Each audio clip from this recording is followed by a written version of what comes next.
40 years since the rebellion at Kadesh Barnea, when they rejected the opportunity to go into Israel and doubted God's power, the children of Israel had been wandering in the wilderness. Now with the 40 years almost up, they once again made an approach, but they had to make a detour. The Edomites, who were relatives of theirs, being descendants of Esau, Jacob's brother, refused to let them pass through their land, so they had to go around Edom.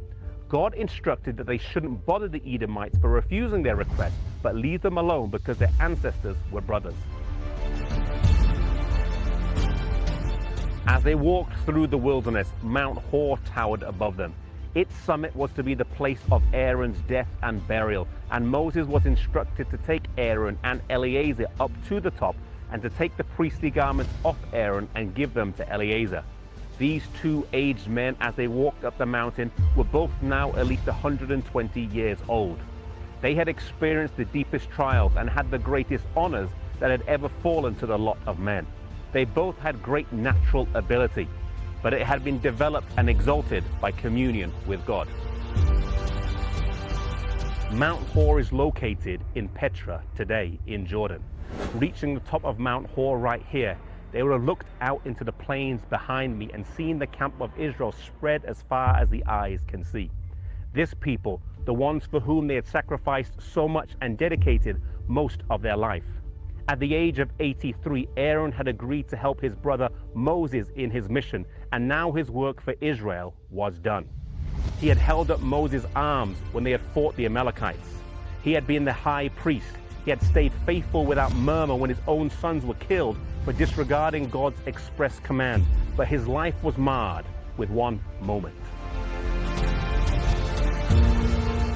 Aaron is remembered for the grievous sin at Sinai when he yielded to the demands of the people, and also when he united with Miriam in envy and murmuring against his brother Moses. And along with Moses for the sin at Kadesh, when they both angrily struck the rock instead of speaking to it. It was due to the exalted nature that both held that made their sin of such great magnitude. It was with deep sorrow that Moses took the priestly garments from Aaron and put them on his son Eleazar. Aaron was not to offer the first sacrifice in the promised land. That privilege would fall to his son instead. The biblical record says, "There Aaron died, and there he was buried," Deuteronomy 10, verse 6. This monument behind me, built in relatively recent time, is built to commemorate what is believed to be the spot of his death. One of the most illustrious men who has ever lived had only his son and his brother at his funeral, in stark contrast to some of the lavish and ostentatious funerals we see today for people of high position. As Moses and Eleazar came down the mountain on their own, the people sorrowed for Aaron, yet none would feel the loss so much as Moses, for he now knew that his own end was near. Aaron has a special place in Israelite history, for he was the first high priest. He was a faithful leader of Israel, standing side by side with his brother and communing with God daily. God has a special place for Aaron, but his life illustrates that there are consequences for our actions.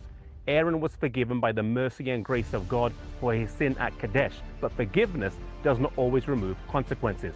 May we humbly accept God's plan for our lives and be patient when we continue to bear consequences for sins that we are being forgiven of.